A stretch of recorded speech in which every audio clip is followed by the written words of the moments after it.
हम करें बात दलीलों से तो रद्द होती है, उनके होठों की खामोशी भी सनद होती है। कुछ न कहने से भी छिन जाता है एजाज़े सुखन, जुल्म सहने से भी जालिम की मदद होती है।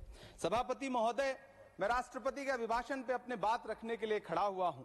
उस दिन देश की संसद के गलियारों में सरकार की तारीफ करती हुई महामहिम की आवाज गूंज रही थी, तो उधर मेरे कानों में हसदेव के जंगलों में आदिवासियों को जिंदगी देने वाले पेड़ों पर चलती हुई कुल्हाड़ी की आवाज गूंज रही थी। सभापति महोदय, इस तरफ महामहिम के भाषण पर प्रधानमंत्री जी संसद की मेज थपथपा रहे थे और उधर उत्तराखंड की अभागी बिटिया अंकिता भंडारी के इंसाफ की आवाजें मध्यम पड़ती जा रही थीं, जो आज भी पूछ रही हैं कि आखिर वो वीआईपी कौन था जिसके लिए अंकिता भंडारी को मार दिया गया। सभापति महोदय, इधर महामहिम सामाजिक न्याय की बात कर रही थीं और उधर उत्तराखंड के कोटद्वार में नफरती लोगों के खिलाफ एक बुजुर्ग को बचाने के लिए खड़ा हुआ दीपक, जो मोहब्बतों की रोशनी लेके खड़ा हुआ था, उसके खिलाफ कोटद्वार की पुलिस गंभीर धाराओं में एफआईआर दर्ज कर रही थी। और वो भी उस दिन हो रहा था जब उत्तराखंड के मुख्यमंत्री कोटद्वार में मौजूद थे। ये नया भारत है जहां दंगाइयों के खिलाफ एफआईआर नहीं होते, बल्कि अमन और मोहब्बत की बात करने वालों के खिलाफ एफआईआर दर्ज होता है। ये नया भारत है जहां असम का चीफ मिनिस्टर खुलेआम संवैधानिक प्रोटोकॉल तोड़कर कहता है कि मुसलमानों को इतना टॉर्चर करो कि वो राज्य छोड़ने पर मजबूर हो जाएं। वो कहता है कि अगर कोई मियां रिक्शा वाला 5 रुपए मांगो तो उसे 4 रुपए दो ताकि वो परेशान हो सके।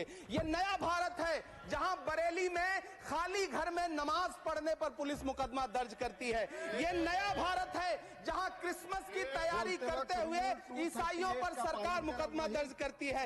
ये नया भारत है जहां जम्मू कश्मीर में नीट का एग्जाम क्वालिफाई करने वाले 50 बच्चों में अगर 42 मुसलमान होते हैं तो फिर मेडिकल कॉलेज की मान्यता ही रद्द होती है और जश्न मनाया जाता है। महामहिम राष्ट्रपति का भाषण में सुन रहा था। सर, यह नया भारत है जहां मध्य प्रदेश के बैतूल में बच्चों के स्कूल बनवा रहे मोहम्मद नईम का घर स्कूल इसलिए तुड़वा दिया जाता है क्योंकि वो स्कूल बनवा रहे थे। ये नया भारत है जहां कोर्ट का स्टे होने के बावजूद बनारस की दाल मंडी में सैकड़ों दुकानें तोड़ी जा रही हैं क्योंकि रास्ता चौड़ा करना है। सभापति महोदय, मैं आपसे कहना चाहता हूं कि जो पीढ़ी अपने बुजुर्गों को गाली देती है उसके साथ प्रकृति इंसाफ करती है। आज इंदिरा जी और नेहरू को गाली देते हैं, नेहरू को छोटा नहीं कर पाएंगे। नेहरू का नाम आइंस्टीन के साथ लिया जाता था और आपका नाम एप्स्टीन के साथ लिया जाता है।